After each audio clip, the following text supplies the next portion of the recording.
Sean todos bienvenidos nuevamente a nuestra asamblea pública de adoración. Y en nuestra enseñanza anterior les comentaba, a manera de introducción, que recientemente escuché a un pastor que predicaba en una radio decir que yo no entiendo cómo hay cristianos que viven como si fueran enemigos de Dios. Y les comentaba cómo de inmediato pensé, y yo no entiendo cómo hay pastores que piensen que las personas que viven como enemigos de Dios sean cristianos. ¿Por qué razón? Porque un cristiano verdadero, alguien que realmente ha nacido de nuevo, nunca vivirá como un enemigo de Dios. Y quienes aún viven como enemigos de Dios son aquellas personas que en la Biblia Dios les llama pecadores, Dios les llama impíos, y que parecen ser cristianos, pero tristemente no lo son. Y de este grupo de personas es a quien quisiera continuar refiriéndome hoy en esta sexta parte de la serie que hemos titulado La parábola de los dos hijos, y en la cual yo espero concluir con la segunda verdad que encontramos en esta parábola, de las tres verdades que considero que hay. Quizás habrían más. Para ello yo quiero que nuevamente juntos leamos en la Biblia la palabra de Dios en el Evangelio según San Mateo, capítulo 21, verso 28 al 32, en donde encontramos esta parábola que Jesús narró ya casi al final de su ministerio a los líderes religiosos judíos de aquel entonces. Y les dice: ¿pero qué os parece? Un hombre tenía dos hijos, de aquí el nombre de la parábola de los dos hijos. ¿Pero qué os parece? Un hombre tenía dos hijos, y acercándose al primero le dijo: hijo, ve hoy a trabajar en mi viña. Respondiendo él dijo: no quiero. Pero después arrepentido fue. Y acercándose al otro le dijo de la misma manera. Y respondiendo él dijo: sí, señor, voy. Y no fue. ¿Cuál de los dos hizo la voluntad de su padre? Dijeron los líderes religiosos: el primer hijo. Jesús les dijo: de cierto os digo que los publicanos y las rameras van delante de vosotros al reino de Dios. ¿Por qué? Porque vino a vosotros Juan el Bautista, en camino de justicia, y no le creísteis. Pero los publicanos y las rameras le creyeron. Y vosotros, viendo esto, no os arrepentisteis después para creerle. En nuestras enseñanzas anteriores hemos estado compartiendo con ustedes que hay tres verdades que podemos extraer, y habiéndonos ya detenido a meditar o a reflexionar ampliamente en la primera verdad, estamos a punto hoy de concluir esta segunda verdad. ¿Y cuál es esta segunda verdad que encontramos en esta parábola? Que cada uno de los hijos representa a un grupo de personas del pueblo de Israel en esa época, pero también en el mundo, en nuestra época. Y habiéndome referido ampliamente a ese primer grupo que está representado por el hijo que dijo: no quiero, pero después arrepentido fue, yo quiero continuarme refiriendo a este segundo grupo de personas que están representadas por este segundo hijo que dijo: sí, señor, voy. ¿Pero qué? Pero no fue. Y decíamos que estas personas que están representadas en este segundo hijo en la época del Señor Jesús eran los líderes religiosos, los principales sacerdotes, los ancianos, los fariseos, los saduceos, personas que decían creer en Dios, y no solamente eso, decían ser hijos de Dios. Es más, en Juan 8:41 ellos decían: un Padre tenemos que es Dios. Estas personas aparentaban hacer la voluntad de Dios, se miraban muy espirituales. Sin embargo, aunque escucharon el mensaje de Juan el Bautista, ellos no recibieron su mensaje de arrepentimiento. ¿Y qué quiero decir cuando digo no recibieron su mensaje de arrepentimiento? Que no se arrepintieron, punto. Una cosa es oír, la otra cosa es recibir el mensaje. Tú demuestras que recibes el mensaje que oyes cuando ¿qué? Cuando actúas conforme a ello. Tú escuchas un mensaje que te confronta con el pecado, te examinas a ti mismo y actúas conforme a ello. ¿Cómo? Renunciando a esos pecados con la ayuda de Dios. Escuchas un mensaje que te instruye acerca del arrepentimiento que Dios manda a todos los hombres en todo lugar. Y tú vienes y obedeces esa palabra, ese mandamiento de arrepentidos y creed en el Señor Jesucristo, y vas y te arrepientes y crees en el Señor Jesucristo. Eso quiere decir recibir. Eso quiere decir recibir el mensaje. Muchas personas están oyendo el mensaje, pero no lo están recibiendo porque no están actuando conforme a lo que están oyendo. Amén. Estas personas así estaban, oyeron el mensaje de Juan el Bautista, pero no lo recibieron. ¿Por qué? Porque no se arrepintieron. Es más, Juan señalaba a Jesús como el Mesías esperado, el Salvador de la nación de Israel, y sin embargo ellos pues tampoco ni se arrepintieron ni creyeron en Jesús como el Mesías. Y bueno, se perdieron. Y actualmente las personas que están representadas en este segundo grupo son todas aquellas personas que dicen sí a Dios, es decir, que hacen una profesión de fe. Son todas aquellas personas que en algún momento de sus vidas, en algún lugar, ellos repiten la oración de aceptar a Cristo. Y ellos, pues no solo eso, sino que prometen obedecer a Dios, amarle, obedecerle, servirle, pero la verdad es que en su corazón no tienen ninguna intención de hacerlo. Y por tanto vemos que viven vidas de desobediencia. ¿Por qué? Porque no se han arrepentido de sus pecados. En nuestra enseñanza anterior citábamos a J. Vernon McGee, que escribió al respecto. Esta parábola, la de los dos hijos, tiene aplicación hoy. ¿Por qué? Porque muchas personas se hacen miembros de una iglesia, aparentan cierta religiosidad y piensan que ya son cristianos cuando en realidad no lo son. Pueden cumplir con sus rituales de esa iglesia y declaran su asentimiento a sus doctrinas, pero no son creyentes genuinos a menos que hayan tenido una transformación en sus vidas.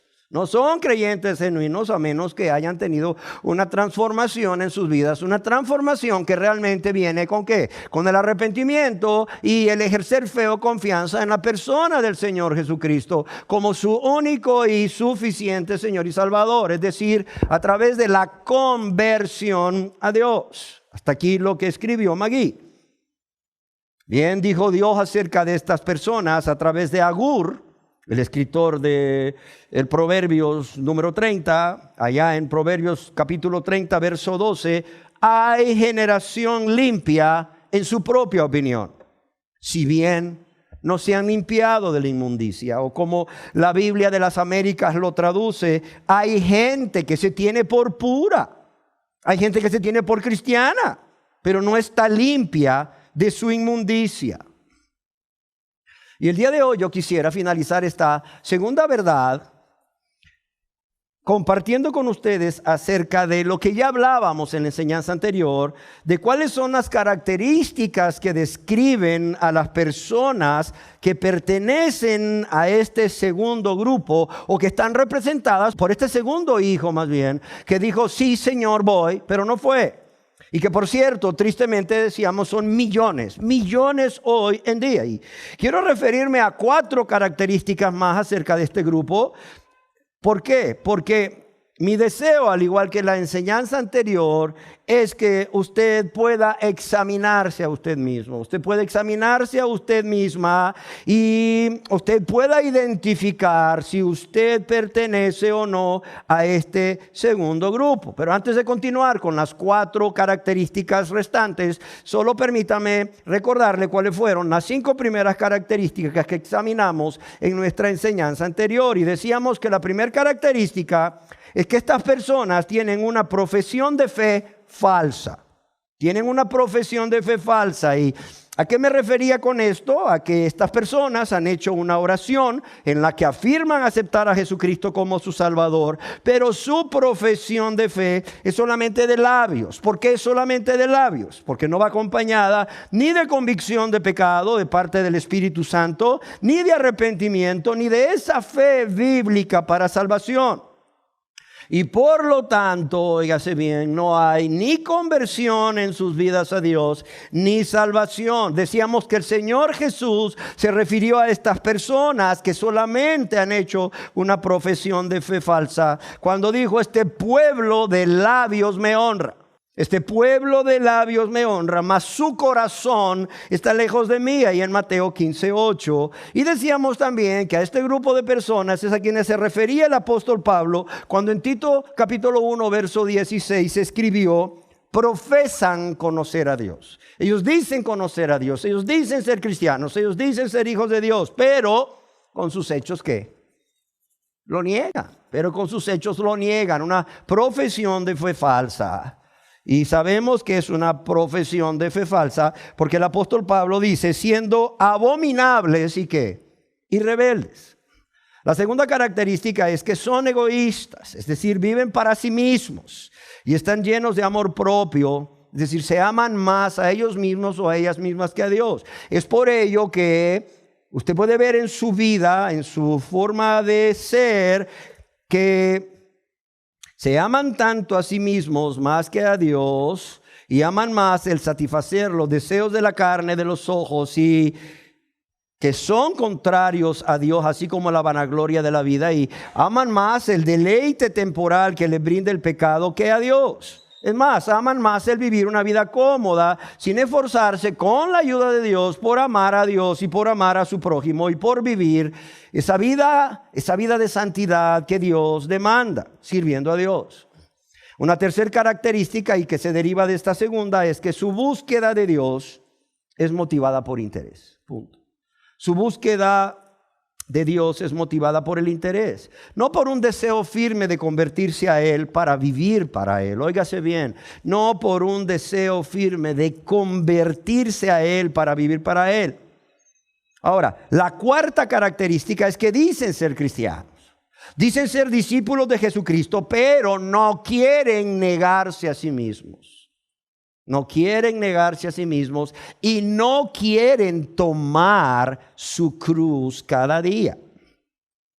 Ya leíamos que en el Evangelio según San Lucas, capítulo 9, verso 23, el Señor dice que decía a todos sin excepción: si alguno quiere venir en pos de mí, ¿qué? Bueno, no se preocupe, póngase de rodillas, repita una oración conmigo ahorita mismo y ya todo resuelto. No dijo eso, para nada. Dijo: si alguno quiere venir en pos de mí, ¿qué dijo? Niéguese a sí mismo, tome su cruz cada día y ¿qué? Y sígame. Sin embargo, las personas que pertenecen a este grupo creen que este mandamiento del Señor Jesús no es un mandamiento. Creen que es un consejo. Por tanto, creen que esto es opcional. Creen que pueden ser cristianos sin negarse a sí mismos y sin tomar su cruz cada día. Cuando esto no es real. No se puede ser cristiano sin negación. No se puede ser cristiano sin tomar la cruz cada día. ¿Por qué? Porque el Señor fue quien estableció ese requisito y Él fue claro. ¿Alguno quiere venir en pos de mí? Y Él decía a todos sin excepción. ¿Alguno quiere venir en pos de mí? Está bien, bienvenido. Claro. Aquí lo recibimos. Nada más que tiene que negarse a sí mismo, a sí misma, tomar su cruz y ¿qué? Y seguirme. Y la quinta característica es que son hipócritas. Decíamos allá en Mateo capítulo 23, versos 27 y 28. El Señor Jesús describe la hipocresía de este grupo de personas, de estos líderes religiosos que aparentaban ser muy espirituales, cuando les dice: ay de vosotros, escribas y fariseos hipócritas, porque sois semejantes a sepulcros blanqueados que por fuera a la verdad se muestran hermosos, mas por dentro están llenos de huesos de muerto y de toda inmundicia. Así también vosotros por fuera a la verdad os mostráis justos a los hombres, pero por dentro estáis llenos de hipocresía e iniquidad. Y decíamos que la palabra hipocresía se refiere al acto de afirmar creer en algo o afirmar ser algo, pero actuar de una manera diferente. Afirmar creer en algo, afirmar ser algo, pero actuar de una manera diferente. Y decíamos también que como los actores en el escenario, este segundo hijo descrito en la parábola es un actor ante su padre. Es un actor que está representando el papel de un hijo obediente, pero su obediencia no es real. Y así hoy en día ante Dios, miles de personas están representando un papel como actores en el escenario de la vida diaria, y este papel es el de cristianos, este papel es el de cristianas. Y qué bien lo hacen ante los ojos de los seres humanos que los rodean, que hasta convencen que son cristianos, hijos e hijas de Dios. Pero Dios, oiga bien, Dios sabe que no lo son. ¿Por qué razón? Porque Él todo lo sabe, Él es omnisciente, además Él no puede ser burlado. Ahora sí, sigamos viendo las últimas 4 características y veamos la sexta característica. La sexta característica es que son rebeldes. Y esta característica la observamos claramente en este segundo hijo que dijo, sí, Señor, voy. ¿Y qué? Y no fue, fue rebelde. Vemos aquí cómo este hijo primeramente se dirige a su padre llamándole Señor. Oiga bien, la connotación de la palabra Señor en esa época, en esa sociedad, era impresionante. Se está hablando de la máxima autoridad. Cuando este hijo le dice a su padre, Señor, está reconociendo a su padre como alguien que tenía no solo autoridad, sino que era la máxima autoridad en su vida. Es decir, una autoridad la cual no debía ser cuestionada, sino obedecida de inmediato. Sin embargo, le dice, Señor. Además de eso, responde afirmativamente, sí, Señor, voy. Pero ¿qué pasó? Todos sabemos que no obedeció. Sus labios y su corazón iban en dirección opuesta. Óigase bien, sus labios y su corazón iban en dirección opuesta, ya que con sus labios dijo sí, pero con su corazón gritó ¿qué? Gritó no. No quiero, no lo voy a hacer. El Señor Jesús se refiere a estas personas cuando dicen, pero ¿qué? Pero no hacen, exactamente.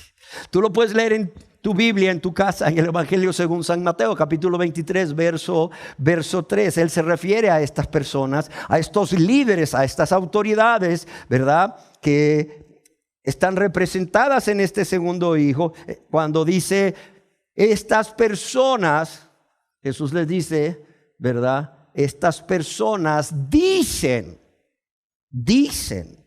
pero no hacen. Y si somos observadores, al leer la parábola de los 2 hijos, veremos que tanto el hijo que dijo, no quiero, como el hijo que dijo, sí, Señor, voy, pero no fue, tienen el mismo corazón, rebelde. Y es que ese es el problema. El problema es el corazón. El problema es el corazón. Y te lo pongo en un ejemplo práctico, diario. Los que somos padres de familia. Vaya, tienes un hijo rebelde y bueno, por ahí te dicen o lees en la Biblia acerca de la vara de la corrección y vas ahí a una librería donde venden material, ¿verdad? Y literatura, ¿verdad? Con contexto bíblico y encuentras una varita con un versículo y dices, aquí está mi solución, ¿verdad? Y tomas esa varita y el niño o la niña se porta mal y boom, boom, boom le das. Y según tú, con esto vas a lograr su obediencia. No, la vara no quebranta el corazón, y menos cuando se aplica con enojo, con ira, sin la autoridad de Dios, sin el amor de Dios, sin el dominio propio de Dios, sin la paciencia de Dios, sin el respaldo del Espíritu Santo. Y no estoy diciendo que no debas corregir a tu hijo con vara, claro, la Biblia lo dice, pero sin embargo, si lo vas a corregir con vara, asegúrate que el Espíritu Santo de Dios more en ti y que tú tengas el fruto del Espíritu, que es amor, el fruto del Espíritu, que es paciencia, que es dominio propio. Amén. Amados, de lo que se trata es de quebrantar un corazón rebelde. Aquí vemos que ambos hijos tenían el mismo corazón rebelde. ¿Cuál fue la diferencia? La diferencia fue que el primer hijo se arrepintió y fruto de su arrepentimiento, que vamos a estar hablando en la tercera verdad acerca de ello, fue. Pero el segundo no se arrepintió y por tanto permaneció en rebeldía continua, una rebeldía continua consciente, una rebeldía continua voluntaria. Ya hablamos de la naturaleza pecaminosa. Olvídese que es que la naturaleza pecaminosa del segundo hijo le impidió obedecer a Naná, porque el primero sí obedeció. Porque fue egoísta, pero después se arrepintió. Fue rebelde, pero después se arrepintió. Y arrepentido fue. Tuvo un cambio de manera de pensar que lo llevó a un cambio de manera de vivir. Punto. Y de eso hablaremos ampliamente más adelante. Pero el segundo no quiso. El segundo eligió de manera consciente y voluntaria permanecer en rebeldía continua.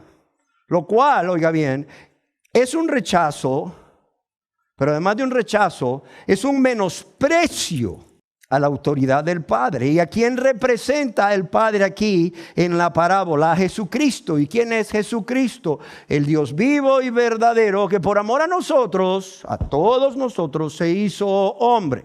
Amén. Y no solamente el estar en rebeldía continua de manera consciente y voluntaria es un rechazo y un menosprecio continuo a la autoridad del Padre, sino que también es una práctica de pecado que hace a la persona rebelde un hijo del diablo, aunque tenga apariencia de piedad. Punto. Y así, amados y amadas, es igual hoy en día.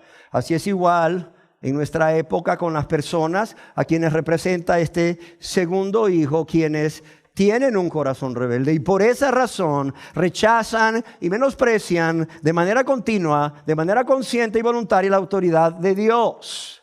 Ya olvídese que es que no puede. Oiga, ya lo hemos dicho una y otra vez. Dios no le va a pedir a usted ni a mí nada que ustedes y yo no podamos hacer. Él no es injusto. Créamelo, es el Dios justo. Él es el Dios de amor y de misericordia. El Dios que tiene pensamientos de bien para con nosotros y no de mal. Él nunca nos va a pedir nada que no podamos hacer. Punto. Entonces, si Él nos pidiese algo que nosotros no podemos hacer y después nos va a castigar por ello, Dios sería peor que el diablo, óigalo bien. Pero Dios es Dios. Así que ya, por favor, quítese su idea de su mente. Es que no puedo, es que no puedo. No. Mejor sea honesto, sea honesta. Diga, es que no quiero, la verdad. Es que no quiero. No amo a Dios. No amo a Dios. No amo a Dios. Me amo a mí mismo. Soy egoísta. Me amo a mí mismo. Soy egoísta. Amo el mundo y las cosas de este mundo. Amo el deleite temporal que me produce el pecado. Me encanta vivir en la comodidad. ¿Cómo es eso de que voy a negarme a mí mismo y tomar la cruz? No, hombre, si yo lo que quiero es cielo en la tierra. Dios te puede dar cielo en la tierra, pero conviértete primero. Todos los que nos hemos convertido podemos dar testimonio de que a pesar de que hay tribulación, angustia, persecución, injusticia, prueba, tentación, podemos experimentar a través de la relación personal con Dios, por medio de la muerte de su Hijo por nosotros y en el poder del Espíritu Santo, un cielo en la tierra. Esa es una realidad. Pero amados y amadas, yo quiero decirles algo. Ya no digan no se puede. Mejor sean honestos, digan no quiero. Total, Dios no puede ser burlado. Y amados, no pueden llamar a Dios Señor y no hacer su voluntad, como lo hizo este segundo hijo, a quien llamó a su padre Señor y no le obedeció. O le llaman a Dios Señor y le obedecen de una manera total, de una manera incondicional, de una manera inmediata, por amor, o no le llamen Señor. Llámenle lo que quieran, pero no le llamen Señor, si después van a desobedecerle. Yo quiero que escuchemos el reclamo que Jesucristo, el Salvador, hace a este tipo de personas cuando el Señor Jesús les dice: ¿por qué me llamáis qué? ¿Por qué me llamáis Señor, Señor, y no hacéis lo que yo os digo? O sea, yo quisiera imaginarme cómo se sintió el Señor Jesús en ese momento ante una multitud que Él, siendo verdadero Dios, aunque era verdadero hombre, en su omnisciencia sabía que le estaban llamando Señor, Señor con sus labios, pero tenían un corazón rebelde. Y el Señor los queda viendo y les dice: ¿por qué me llamáis Señor, Señor? Seguramente le decían, Señor, Señor. Y Él los queda viendo y les dice, ¿por qué me llamáis Señor, Señor? Si no hacéis lo que yo os digo. Tú no puedes decirle a Jesús Señor y no hacer lo que Él te dice. Por otro lado, cuidado cuando le llames Señor y no estás haciendo lo que Él te dice. ¿Por qué? Porque Él conoce lo que hay en tu corazón, como conocía lo que había en el corazón de estas personas. Claro que sí. Menudo susto se han de haber llevado a estas personas cuando Jesús los voltea a ver y les dice, lleno de autoridad, pero lleno de amor y compasión, ¿por qué me llamáis Señor, Señor? Y no hacéis lo que yo digo. En otras palabras, yo sé, yo conozco lo que hay en sus corazones. Yo soy el que tiene ojos como llama de fuego.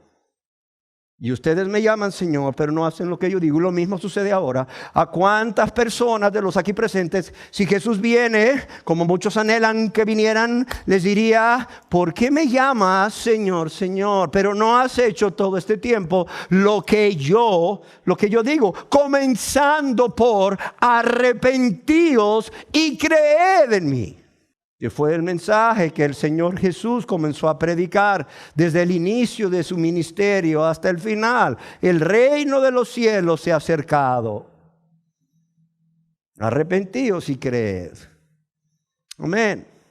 Una séptima característica de las personas de este segundo grupo, y les suplicaba desde la enseñanza anterior que por favor se vayan examinando a ustedes mismos o a ustedes mismas si ustedes tienen esta característica. Una séptima característica es que son mentirosos. Y lo digo con respeto. En 1 de Juan capítulo 2 verso 4 dice: el que dice yo le conozco, o sea, el que dice yo tengo una relación personal con Dios, el que dice yo soy hijo de Dios, pero ¿qué dice aquí? Y no guarda ¿qué? Sus mandamientos, ¿el tal es qué? Es mentiroso. Amados y amadas, abran la Biblia, lean la Biblia y temblemos. El escritor inspirado por Dios, el apóstol Juan, dice, el que dice yo le conozco y no guarda sus mandamientos, ¿el tal es qué? Mentiroso, y la verdad no está en él. ¿Cuántas personas dicen, hermano, gloria a Dios, yo también soy cristiano por la gracia de Dios, pero qué? Pero no guardan sus mandamientos. ¿Qué tendría Juan que decirles, inspirado por Dios, a esas personas? ¿Saben qué? Ustedes son mentirosos. ¿Cómo? Sí, ustedes son mentirosos. ¿Por qué? Porque el que dice yo le conozco y no guarda sus mandamientos, el tal es que es mentiroso y la verdad no está en él. A veces la Biblia ofende, pero gracias a Dios que penetra como espada de dos filos.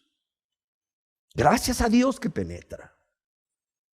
Gracias a Dios que hiere tu conciencia, despertándote de tu letargo espiritual, quitándote las vendas de tu engaño. ¿Para qué? Para que puedas ver cómo es que Dios te ve. Para que puedas verte cómo es que Dios te ve, pero también puedas ver a Cristo. No solo puedas ver cómo Dios te ve de pecador, de pecadora. Ahí por el camino espacioso que lleva a la condenación. Sino que también al quitarte las vendas puedas ver a Cristo ahí clavado por ti en la cruz. Muriendo por ti, pero también resucitando para tu justificación, y digas, caramba, ya basta el tiempo pasado para estar viviendo en todo tipo de concupiscencias. Séptima característica, son mentirosos. Cuando el segundo hijo dijo, sí Señor, voy, y no fue, esto no solo puso en evidencia su corazón rebelde, ¿sí o no? Esto no solo puso en evidencia su corazón hipócrita, sino que también sacó a la luz su pecado de ¿qué? Su pecado de mentira. ¿Por qué? Porque mintió a su padre. Y así son todas aquellas personas que están representadas en este segundo hijo, que dicen pero no hacen, que prometen a Dios y no cumplen sus promesas. Dios les va a decir ese día, mentirosos. Por cierto, yo quiero recordarles lo que la palabra de Dios dice en el libro de Apocalipsis acerca de los mentirosos. En el libro de Apocalipsis capítulo 21, verso 27, dice, no entrará en ella. Está hablando de la nueva Jerusalén. Dice, no entrará en ella ninguna cosa inmunda o que hace abominación y mentira. No entrar en ella ninguna cosa inmunda o que hace abominación y mentira, sino solamente los que están inscritos en el libro de la vida del Cordero. Bueno, Apocalipsis 21:8 dice aquí mismo, pero los cobardes e incrédulos, los abominables y homicidas, los fornicarios y hechiceros, los idólatras y ¿qué? Y todos los mentirosos tendrán su parte en el lago que arde con fuego y azufre, que es la muerte segunda. Ay, pastor, pero yo solo digo mentiritas blancas. No hay blancas. Rosadas, pues, tampoco rosadas. Piadosas, no hay mentiritas piadosas. La mentira es pecado y el pecado es maldad, punto. Es maldad. Y es tan así maldad que si la persona no se arrepiente, dice, y todos los mentirosos tendrán su parte en el lago que arde con fuego y azufre. Anótalo, Apocalipsis 21:8 y 21:27. Una octava característica es que continúan amando el mundo y las cosas del mundo. Óigase bien, estas personas, aunque han hecho una profesión de fe y dicen ser cristianos, dicen ser cristianas, dicen ser hijos de Dios o hijas de Dios, continúan amando el mundo y las cosas del mundo. Yo creo que o leamos más bien lo que Santiago escribió al respecto en el capítulo 4, verso 4 de su epístola. Santiago 4:4 dice, oh almas adúlteras, ¿no sabéis que la amistad del mundo es enemistad contra Dios? Dice, cualquiera pues que quiera ser amigo del mundo se constituye ¿qué? Enemigo de Dios. Yo lo quiero leer de nuevo. Dice, oh almas adúlteras. Aquí no está hablando de las personas del primer grupo que están entregadas abiertamente o a escondidas al pecado, sino a las personas del segundo grupo, a los que profesan ser cristianos, ser hijos de Dios, tienen una falsa profesión de fe, tienen un aspecto de religiosidad externo, dicen amar a Dios, pero son amigos del mundo. Por eso les llama o almas adúlteras. Aquí se está refiriendo a las personas representadas por el hijo que dijo, sí papá, voy a ir, pero no va. Los líderes espirituales parecían tan espirituales, pero no lo eran. Oh almas adúlteras, ¿no sabéis que la amistad del mundo es qué? Es enemistad contra Dios. O sea, no se puede ser amigo de Dios y amigo del mundo, punto. Y eso es lo que mucha gente quiere hacer. Y claro, hay iglesias donde les dicen, sí, usted no se preocupe, usted puede ser hijo de Dios, amigo de Dios y amigo del mundo. Esto es poco a poco. Yo no sé si ustedes han oído hablar acerca del proceso. Esto es poco a poco. Mire usted, poco a poco va dejando esto, poco a poco va dejando esto, poco a poco va dejando lo otro. Y no se preocupe, en el tiempo de Dios usted, de esa manera, usted puede vivir siendo amigo de Dios y siendo amigo del mundo. ¿Sabes qué diría Santiago? Santiago les diría, ¿saben qué? Oiga, no engañen a la gente, hombre. No saben que la amistad del mundo es enemistad contra Dios. No saben que las personas que quieren ser amigas del mundo son almas adúlteras y están en enemistad contra Dios. ¿Por qué? Porque cualquiera, dice, cualquiera, pastor, lo que sea, cualquiera pues que quiera ser amigo del mundo se constituye enemigo ¿de quién? Enemigo de Dios. Cualquier líder espiritual, porque luego la gente me dice, es que usted solo dice de los pastores, no dice de los curas. Cualquier líder espiritual de las 4,000 religiones que ya hay, vaya. Para que veas que aquí no queremos hacer acepción de personas. Cualquier líder espiritual de cualquiera de las 4,000 religiones que hay, que sea amigo del mundo, es enemigo de Dios. Punto. Y es un alma adúltera. Cuanto menos cualquier persona que pues diga que es cristiano o cristiana, que tiene un día de haber aceptado a Cristo sin conversión, o 10 años de haber aceptado a Cristo sin conversión, o 50 años de haber aceptado a Cristo sin conversión. Como era el caso de Nicodemo, un hombre que ya era un anciano, pero sin conversión. Sucede, claro que sucede. Amados, yo quiero decirles que aquí Santiago está haciendo uso de una metáfora. Cuando él dice, oh almas adúlteras, ¿no sabéis que la amistad con el mundo es enemistad con Dios? Lo que está haciendo uso es de un lenguaje llamado metáfora, una figura de lenguaje llamada metáfora, para describir ¿qué? La infidelidad espiritual. Ya que amistad aquí, cuando dice amigo del mundo, amistad aquí, es una palabra que se usa para describir amor en términos de un fuerte apego. Aquí está hablando de personas que dicen ser hijas de Dios, que dicen ser cristianas, que profesan ser miembros de una religión, pero tienen amor, tienen un apego emocional muy fuerte con el mundo. Y por si fuera poco, el apóstol Juan escribió también a los cristianos acerca de esto mismo. Y si tú vas a tu Biblia en Primera de Juan, capítulo 2, verso 15 y 16, Primera de Juan, capítulo 2, verso 15 y 16, vemos a este hombre de Dios, inspirado por el Espíritu Santo, decir a cristianos, ojo, no améis al mundo ni las cosas que están en el mundo. ¿Por qué? Porque si alguno ama al mundo, el amor del Padre no está en él. Si alguno ama al mundo, el amor del Padre no está en él. Porque todo lo que hay en el mundo, los deseos de la carne, los deseos de los ojos y la vanagloria de la vida, no provienen del Padre, sino del mundo. Aquí podemos ver cómo ambos escritores, inspirados por Dios, nos dicen claramente que no podemos amar a Dios y al mundo al mismo tiempo. No podemos. No podemos amar a Dios y al mundo al mismo tiempo. Es más, o amas al mundo y aborreces a Dios, o amas a Dios y aborreces al mundo.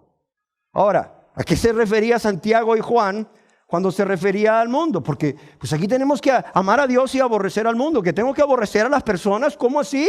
Si Jesús hecho hombre, Dios vivo y verdadero, me dice que yo debo de amar a mi prójimo como a mí mismo. Y aquí que debo aborrecer al mundo. Bueno, ¿quién es el mundo? ¿A qué se refería Santiago y a Juan? Bueno, según el Nuevo Diccionario Bíblico Ilustrado, la palabra mundo aquí no se refiere al universo o al mundo entero creado por Dios, ni a toda la tierra habitada o a todas las naciones, ni a la humanidad, es decir, a las personas que Dios no solo ama, sino que desea salvar.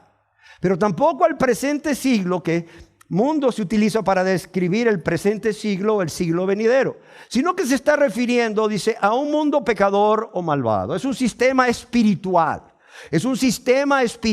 diabólico, que rechaza a Dios y su gracia. Es un sistema mundano que está bajo el maligno, donde el ser humano es el centro y no Dios. Es un sistema conformado por personas que aborrecen a Dios y su palabra. Óigalo bien. Es más, aborrecen abiertamente a Cristo y a sus discípulos, en tanto que ama y escucha a los que son suyos. De modo que si tú eres un cristiano verdadero y crees que rebajando el estándar vas a quedar bien con el mundo, es más, si tú eres un cristiano verdadero y andas buscando que el mundo te ame, andas mal. Porque no te van a amar. No te van a amar nunca. ¿Por qué? Porque primeramente no tienen amor. Porque el amor ágape es el amor que Dios derrama en nuestros corazones por el Espíritu Santo que nos es dado cuando nos convertimos. Y ellos no se han convertido. Ellos no pueden amarte, pueden tener un afecto fraternal, pero en el mismo momento que tú no haces lo que ellos quieren porque tú quieres agradar a Dios por amor, ahí te vas a dar cuenta que la relación se rompió, que la armonía se rompió. Ahí te vas a dar cuenta. Así de sencillo. Ahora bien, ¿qué significa amar al mundo? Significa tener un fuerte aprecio o un fuerte afecto, una fuerte lealtad y fuertes deseos o inclinación hacia varias cosas. La primera, un fuerte apego, un fuerte aprecio o afecto hacia los valores corruptos de este sistema perverso que el hombre ha edificado para sí mismo y que está gobernado por Satanás. Pero también un deseo muy fuerte o una inclinación muy fuerte para satisfacer los deseos de la carne, los deseos de los ojos y la vanagloria de la vida, que son contrarios a la voluntad de Dios. Pero también un deseo muy fuerte para atesorar o por atesorar bienes materiales de este mundo como fuente de la felicidad. Aquí no estoy diciendo que sea pecado atesorar bienes materiales. No, para nada. Lo que estoy diciendo es que Lo que es pecado es atesorar bienes materiales. ¿Para qué? Para obtener felicidad de parte de estos bienes. Es decir, que ellos sean la fuente de tu gozo, que ellos sean la fuente de tu paz. ¿Cuánto tienes? No Dios. Realmente Dios quiere que todos los hombres sean salvos y procedan al arrepentimiento, porque Dios quiere ser la fuente del gozo de esas personas y la fuente de paz de esas personas. Dios quiere que todos los aquí presentes depositemos nuestra confianza en Él y no en lo que tenemos. El ser rico no es pecado, lo vemos aquí en 1 de Timoteo capítulo 6 verso 17, cuando el apóstol Pablo escribe a Timoteo: y a los ricos de este siglo manda que no sean altivos, ni pongan la esperanza en las riquezas. Este es el problema. Sea la riqueza su fuente de gozo, de paz o de esperanza, o en ellas hayan puesto la confianza. Dice: a los ricos de este siglo manda que no sean altivos ni pongan la esperanza en las riquezas, las cuales son, dice, inciertas, sino en el Dios vivo que nos da todas las cosas en abundancia. ¿Para qué? Para que las disfrutemos. Pero también les dice: a los ricos de este siglo manda que hagan bien, que sean ricos en buenas obras, dadivosos, generosos, atesorando para sí buen fundamento para lo porvenir, que echen mano ¿de qué? De la vida eterna. El problema aquí es que cuando se ama al mundo, se busca o hay un fuerte deseo por atesorar estos bienes materiales de este mundo. ¿Por qué? Porque ellos son la fuente de felicidad, la fuente de paz, la fuente de confianza. Amén. Y no en Dios, que es quien nos da todas las cosas en su misericordia. Es más, el amor al mundo significa tener un fuerte deseo por ver las cosas egoístamente, ser fuertemente atraídos y caer en esa tentación, si podemos llamarle de esa manera, de ver las cosas egoístamente como el mundo las ve, o establecer nuestras prioridades tomando como patrón las prioridades que este mundo malvado, egoísta, rebelde ha establecido, y que por cierto son contrarias a lo que Dios ha establecido para nuestras vidas. Entonces, amar al mundo es un apego por estos valores corruptos, y ser guiado por estos valores corruptos es vivir para satisfacer los deseos de la carne, los deseos de los ojos y la vanagloria de la vida, que son contrarios a la voluntad de Dios. Es vivir para atesorar bienes materiales como fuente de felicidad, como fuente de paz y de confianza. Es ver las cosas egoístamente como el mundo las ve y establecer nuestras prioridades tomando como patrón las prioridades que este mundo egoísta nos quiere imponer. Pero también amar el mundo es llamar a lo malo bueno y a lo bueno malo, querer justificar lo malo. Querer justificar lo malo y querer justificarnos a nosotros mismos cuando hacemos lo malo. Amén. ¿Y quiénes eran estas personas que tenían amistad con el mundo y que amaban al mundo, a quien Santiago se refiere? John MacArthur escribe al respecto. Aquí Santiago considera a los cristianos de profesión. ¿Quiénes son los cristianos de profesión? Los cristianos de nombre nada más, los que no se han convertido. Dice aquí Santiago considera a los cristianos de profesión, dice, que mantienen una asociación externa con la iglesia. Óigalo bien. Santiago considera a los cristianos de profesión o de nombre, diría yo, que mantienen una asociación externa con la iglesia, pero no renuncian a su afecto profundo hacia el sistema maligno de este mundo. Y ahí está el problema. Ellos se asocian en una iglesia, ellos son muy activos, son muy generosos, muy dadivosos, se ven muy espirituales. Pronto ya tienen ministerios. Pronto están predicando detrás del púlpito, pero no han renunciado a un afecto profundo hacia el sistema maligno del mundo. Yo considero necesario decirles que En sentido positivo, óigase bien, en sentido positivo, y esto también lo cita MacArthur, en sentido positivo el cristiano ama a Dios y a su prójimo. Y en cuanto a honra, refiriéndose a los cristianos, dice, prefiriéndoos los unos a los otros. Eso es en sentido positivo. El cristiano ama a Dios, ama a su prójimo, ama a los cristianos. Mientras que en sentido negativo, oiga bien, en sentido negativo, una ausencia de amor al mundo, y mire lo que escribe MacArthur, es muy cierto, una ausencia de amor al mundo debe de ser una característica habitual de los que en verdad han nacido ¿de qué? De nuevo. Amados, fue este mundo el que crucificó al Señor de la vida y de la gloria. De hecho, fue el mundo religioso el que jugó un papel clave en darle muerte. Y yo pregunto, ¿cómo podríamos entonces, los que realmente nos hemos convertido a Dios, andar caminando juntos? Aún más, amar el mundo o al mundo que dio muerte a su Salvador. Piénselo.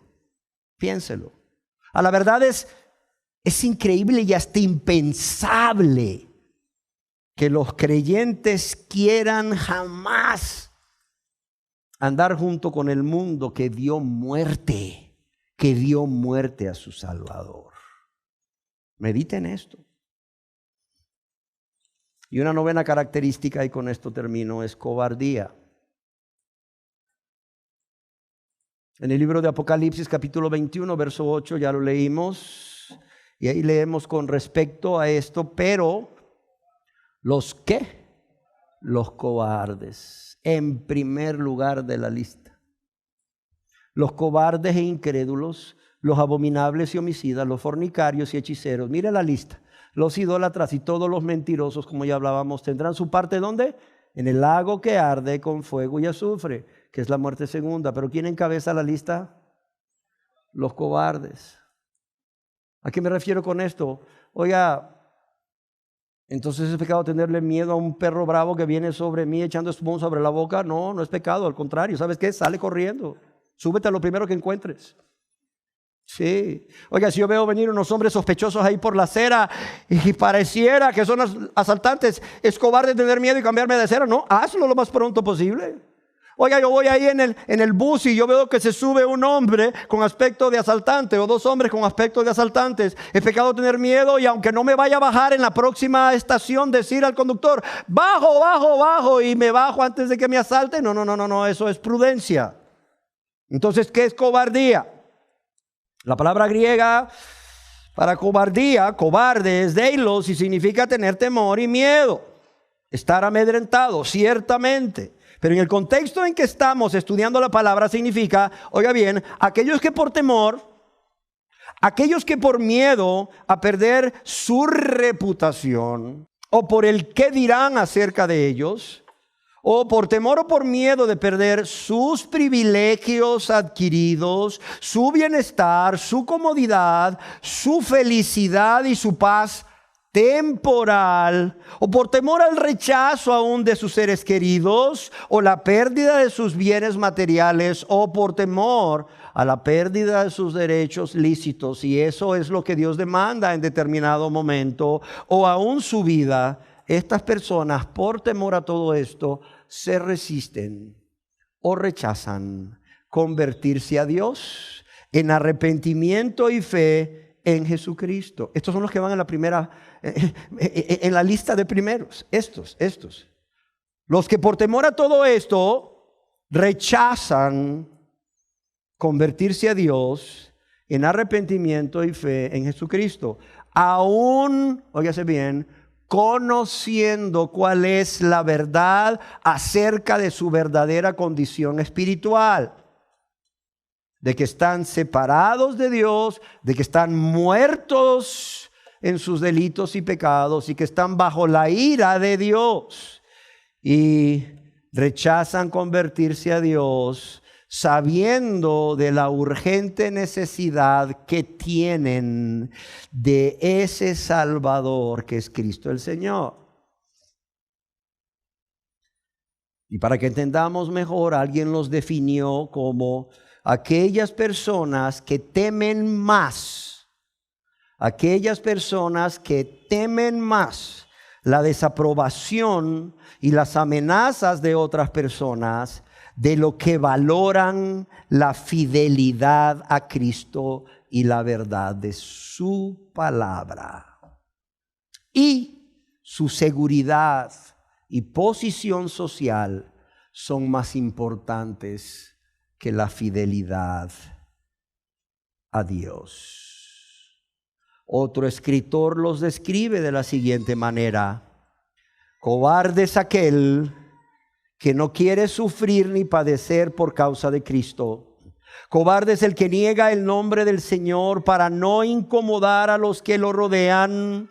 Cobardes son los que se retractan de la verdad para congraciarse con los pecadores. Cobardes son los que abandonan el camino de Dios porque el mundo les parece más atractivo. Cobarde es el que no se identifica como cristiano para evitar burlas. Cobardes son los que no se identifican como cristianos para que no los abandonen sus amigos. Y este mismo escritor termina diciendo: la cobardía quizás evitará sufrimientos por causa de Cristo. Quizás colaborará para encajar bien en la sociedad. Quizás te permita vivir cómodo en esta vida, pero nunca un cobarde entrará en el cielo. Y al finalizar estas características, permítame preguntarle: ¿se examinó con honestidad? ¿Está usted en este grupo? Yo quisiera que realmente usted respondiera a estas preguntas. ¿Se examinó con honestidad? ¿Está usted en este grupo? ¿Por qué pregunto esto? Porque si usted fue honesto, si usted fue honesta con Dios y con usted mismo, y usted se ha visto descrito, se ha visto descrita en una o más de estas características, cuidado, usted está en grave peligro. Oiga bien, cuidado, usted está en grave peligro. ¿Por qué razón? Porque el mismo Señor Jesús le advierte acerca de este grave peligro en el cual usted está al decirle: no todo el que me dice Señor, Señor, entrará en el reino de los cielos, sino ¿quién? El que hace la voluntad de mi Padre que está en los cielos. Oiga bien las palabras del Señor Jesús. No todo el que me dice Señor, Señor entrará en el reino de los cielos, sino ¿quién? El que hace la voluntad de mi Padre que esté en los cielos. Dice: muchos me dirán en aquel día: Señor, Señor, no profetizamos en tu nombre, es decir, no proclamamos tu palabra a otros, y en tu nombre echamos fuera demonios, y en tu nombre hicimos muchos milagros. Y entonces les declararé: nunca os conocí. Algunas versiones lo traducen como: no los apruebo, no son de mi aprobación. Apartaos de mí, hacedores de maldad. Oiga bien las palabras del Señor Jesús: apartaos. Apartaos de mí, ¿qué dicen? Hacedores de maldad. Y qué impresionante es pensar que el Señor Jesús les dirá: apartaos de mí. Qué terribles palabras, ¿sí o no? Piénselo. Que el Señor le diga: apartaos de mí. Apártate de mí, hacedor de maldad. Apártate de mí, hacedora de maldad. Cuando Él venga en su gloria, en su segunda venida a esta tierra, y te diga: apártate de mí, hacedor de maldad, hacedora de maldad. Qué terribles palabras. Apartaos de mí, dice Adam Clark, del mismo Jesús a quien habéis proclamado, el único en quien se halla la vida eterna. Porque estar unidos a Cristo todo es cielo, pero separados de Él todo es infierno. Porque estar unidos a Cristo todo es cielo, pero estar separados de Él, todo es ¿qué?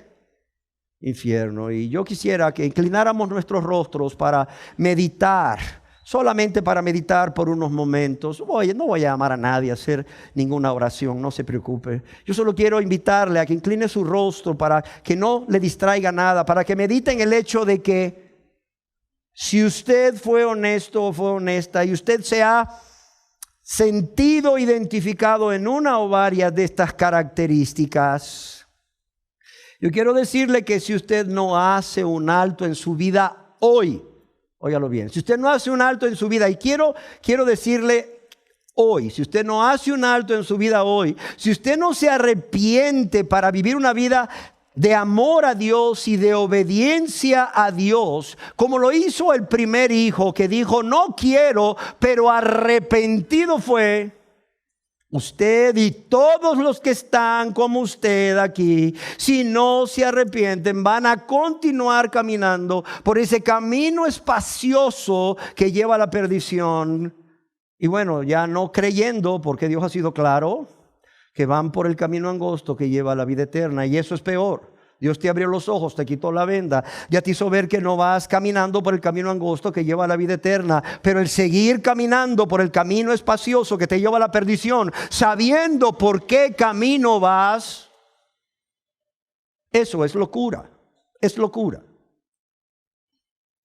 Y mi mayor anhelo es que no solo entiendan que necesitan urgentemente arrepentirse y confiar en Jesucristo como su único y suficiente Salvador para ser salvos, sino que yo también espero que entiendan que necesitan hacerlo ahorita mismo, hoy mismo. ¿Por qué razón? Porque no tienes garantía de que saliendo por esta puerta no te pueda suceder algo.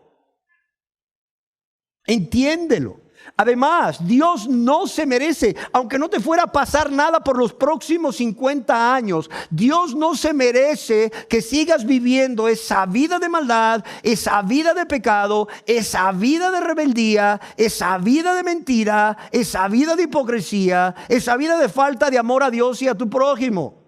Dios no se lo merece. Y Dios no solo no se lo merece, Dios no te hizo a ti, no te creó para que vivieras así, sino para que vivieras para Él. La pregunta es, ¿qué vas a hacer? ¿Qué vas a hacer? Y el anhelo de mi corazón es que usted responda a esta pregunta hoy mismo, tomando la decisión de convertirse a Dios. Usted puede hacerlo aquí si quiere, o puede esperar llegar a su casa y buscar un lugar apartado en su casa para ir a hablar con Dios, para reconocer todos sus pecados cometidos contra Dios y su prójimo, porque tienen nombre. Para reconocer que lo ha hecho porque realmente usted ha sido egoísta, ha sido rebelde. Le ha mentido a Dios diciéndole, sí Señor, yo lo voy a hacer, y no lo hace. Usted no ha amado a Dios ni a su prójimo. Pero bueno, ha llegado el momento en su vida de que usted haga lo contrario, como el hijo que dijo no quiero, pero arrepentido fue, y entonces tome la decisión de renunciar a esa vida de maldad, a esa vida de egoísmo, a esa vida de rebeldía, a esa vida de ingratitud, a esa vida de pecado, y decirle a Dios, Señor, ayúdame, yo no puedo con mi fuerza, Señor, pero ya no quiero más seguir viviendo esta vida ofendiéndote a ti, lastimándote a ti y lastimando a mi prójimo. Yo no quiero seguir esta vida, no es justo, no es justo, Señor. Sé cuáles son mis pecados, sé cuáles son las consecuencias, pero en especial sé cuánto mi pecado te ha ofendido a ti y ha ofendido a mi prójimo, y ha producido dolor en tu corazón y en el de mi prójimo. Y Señor, por esa razón ya no quiero más seguir viviendo esta vida. Señor, ayúdame, ayúdame, ayúdame y perdóname. Ten misericordia de mí, lávame y límpiame de mis pecados. Esto es lo que Dios te demanda. Y es algo que puedes hacer. Puedes hacerlo aquí, puedes hacerlo al salir de aquí, al llegar a tu casa, buscar un lugar apartado, no lo sé. Pero puedes hacerlo, y no solo puedes hacerlo. Amados y amadas, deben hacerlo hoy si no lo han hecho. Yo los urjo a que lo hagan hoy. No podemos seguir predicando una palabra que está siendo escuchada y no está siendo obedecida, no está siendo recibida.